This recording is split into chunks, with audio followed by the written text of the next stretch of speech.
কিয়ামতের মাঠে যখন থাকবে সবাই ভীত, হাফেজদের মা বাবা তখন হবে সম্মানিত।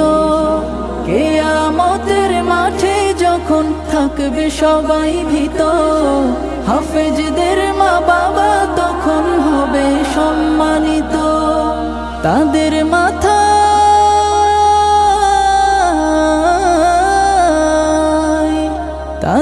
মাথায় নূরের মুকুট দিবেন রহমান, যাদের বুকের মানিক হলো হাফেজে কুরআন, হাফেজে কুরআন, হাফেজে কুরআন।